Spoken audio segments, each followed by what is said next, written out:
May episode na ang Nesty commercial! Hindi na to! Hindi na to! Howdy mga human being! Nesty Commercial Episode 1 is finally out. Napanood nyo na ba sa TV, sa ads? Kung oo, edi maganda. Kung hindi, papanoorin nyo na! Syempre, alam ko naman demanding kayo. Manghihingi kayo ng behind the scene. BTS po, behind the scene po. Ano nangyari? Anong ganap? Diyos ko. O, eto na yun. Sabay-sabay po tayong manood ng behind the scene ng Episode 1 ng Nesty Commercial. Haba nun ah. So, bago ang shooting ng commercial, nagkakaroon muna ng workshop kung saan dito aalamin nyo yung kabuuan ng story ng gagawin nyong episode. So, dito nag-act lang kami, nagsuolo ng mga lines, nag-fitting ng mga susuotin namin sa commercial mula ulo hanggang paa at kahit ano pa. Kung tutok kayo sa Nesty Commercial at Nesty Family, kami-kami pa din yung gaganap doon. Same lang naman doon sa mga nauna naming commercial. Meron lang silang nadagdag, meron silang pasabog na Davao Konyo! Siya yung magiging boyfriend dito ng kapatid ko na si Miss Lottie. Sana all. Ba't ako wala? So, ayun nga, welcome to the family! Welcome to the family! So, ayun, shooting day na ng commercial. Ito yung mga dadalhin ko. 2-day shoot lang naman siya. So, feeling ko carry na to. As usual, maaga ang call time. 3:30 ng madaling araw. At eto ako, gising na ng alauna. Kailangan ko magreklamo, magmaktol kasi talagang tinatamad akong bumangon na madaling araw. Pero syempre, masaya ako kapag may shoot kasi ang saya niya, happy, pagod, ganun. Then ayun, dumating na yung aming magiging service for today. Ito din yung gagamiting pansundo sa iba pang talent gaya ni na Daddy Robbie and Mommy Dory Neal. Ang lakas maka-feeling artista talaga kapag nakasakay ka sa mga ganitong van. Kaya naman talagang sinulit ko na, nilubos ko na, nag-atake ako, nag-video, nag-picture, lahat na dahil minsan lang to. On the way na kami sa location, imagine nagbiyahe kami simula madaling araw, madilim pa hanggang sa inabot na kami ng umaga. Kasi from Cavite pa kami tapos ang location namin is sa Quezon City.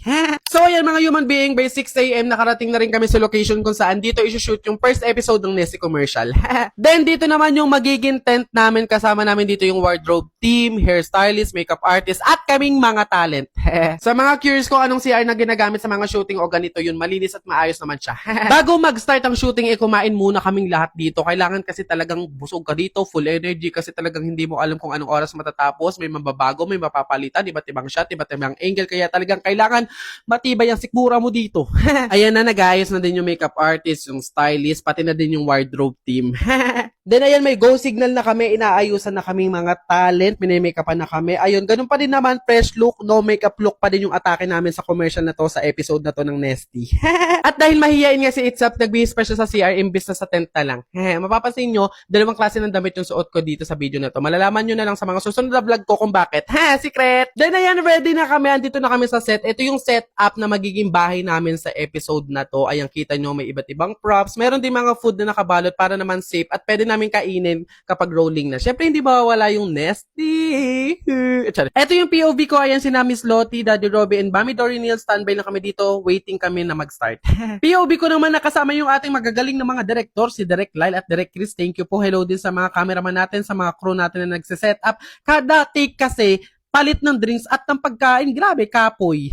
Ito yung scene ko saan nagre-ready kami dito sa lamesa ng pagkain. Ako, si nanay, si tatay. Tapos papasok si Miss Lottie at isasama niya yung boyfriend niya. Ipapakilala niya sa amin si Davao Konyo. Yun lang yun. Ano pa sasabihin ko? Hindi ko alam kung ipapalabas o basta ito din yung scene na nakailang take kami. Kasi tinin yung hawak ko na yung nakahoy na may dyaryo. Ang bigat niyan, day. Para saan kaya yan? Actually, madami pa akong clip, mga scene na hindi ko alam kung isasama pa ba or ipapalabas pa ba sa episode. Pero kasi hindi ko alam kung pwedeng ipakita. Mas mabuting wag na lang ipakita kasi baka mawalan pa ako ng trabaho sa inyo. Basta madaming shot, madaming take, madaming angle, iba't ibang lines, may babaguhin, may papalitan per safety shot na nangyari sa naging shooting na to. Panoorin nyo na lang yung commercial para malaman nyo yung story. Pag ganyan na yung itsura ko, nakatulala na siya, ibig sabihin, pagod na yan, init na yan na hindi na maintindihan yung nararamdaman niya. Pero again, masaya po ang shooting. Happy ako. Ito na nga yung pinakihintay ko, ang pagkain. Ayun, nag-lunch na kami dito, madami na naman ako mababalot mamaya. Tapos ito na nga, nakasama ako sa nonchalant interview ni Miss Lottie kasama si Davao Konyo. Tapos ayun, hindi ko alam kung i-upload na to kasi wala naman akong kwentang nasabi doon. Pero Miss Lottie, iniintay ko talaga. Pa-consider naman ako. Oh, di ba? Ang galing, ang saya. Gusto niyo ba ng madami pang episode? Malamang susupport kayo o mag-nesty kayo araw-araw. What if kung napanood nyo, itag nyo ko sa IG? Napanood nyo sa TV, sa ads? E di videohan nyo tapos itag nyo ko para ma-restore ko. Ganun. Uso yun.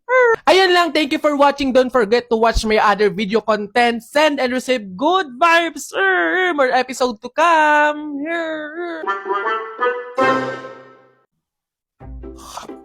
Oh, kape. Kukuha akong kape. Tay?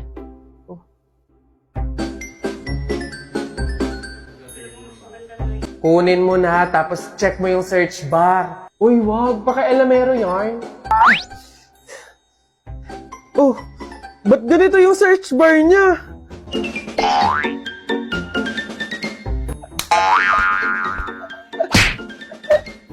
Ano to? Huh? Gustong magmukhang mayaman pero ayaw sumakit ang bulsa? I got you, Dad.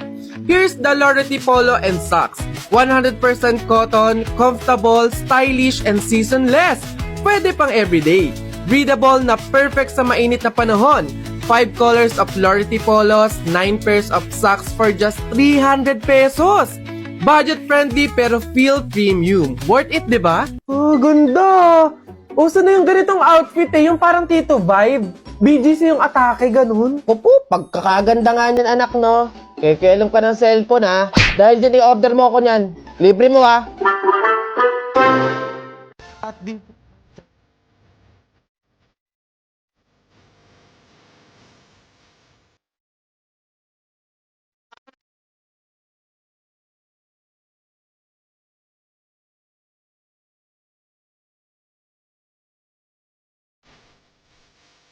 Uy, Cheryl, thank you so much sa pagbisita ha. Nag-enjoy talaga ako buong araw, promise.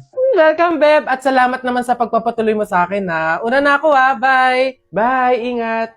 Shucks, malilate na ako sa pupuntahan ko. Nasaan na ba kasi yung kwintas ko? Dito ko lang yun nilagay eh.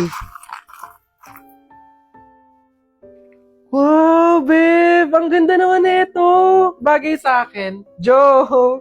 Over naman sa judge. Ba't naman niya kukunin yun, di ba? Tsaka friend ko yun eh. Bala na nga.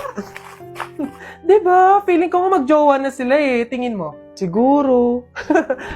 Babe. Pabantay nga muna nitong bag ko. CR lang ako. Go, Beb. I'm here na. Beb. Punta na ako dun sa may counter. Magbabayad na ako. Ikaw ba? Una ka na, Beb. Sunod ako. Teka, nasan yung cash ko? May cash akong dala.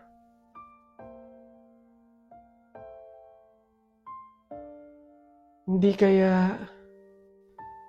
Pero imposible eh. Imposible talaga. Kaibigan ko siya eh.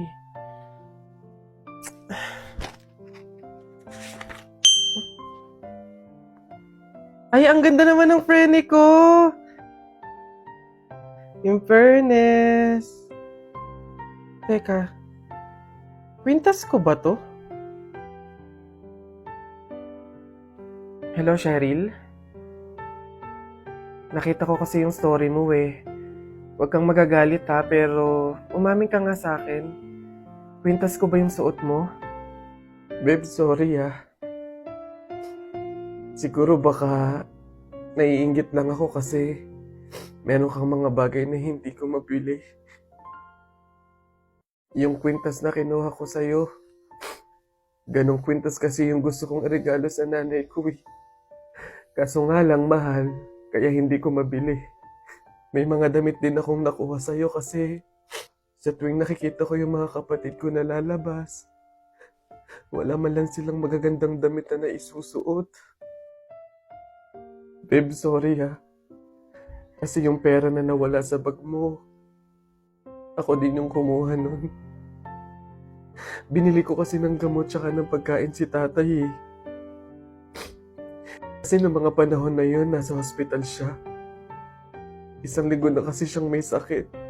Babe naman, sana nanghingi ka na lang or nanghiram. Babe, tutulungan naman kita hanggat sa kaya ko eh. Kasi kaibigan kita. Babe, wala talaga akong mukhang maiiharap sa'yo. At wala akong ibang masabi kundi patawad.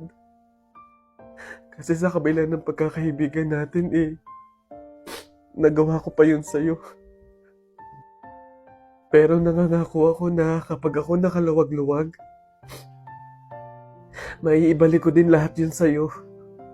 Alam mo, ang hirap naman talaga ilaban ng buhay tsaka ng mundo eh. Ang daming mga kasamaan, pagsubok, kahirapan. Darating talaga sa punto na idadapa ka ng mga yon. Pero sa kabila ng yun, kahit hindi na natin alam yung gagawin natin, piliin pa din nating lumaban ng patas. Magpakabuti kahit hirap na tayo sa pagdadala ng buhay. Masaya sa pakiramdam yung ganun eh. Basta lagi nating tandaan na walang masama sa paghihintay. May kapanahunan lahat ng hinihiling natin.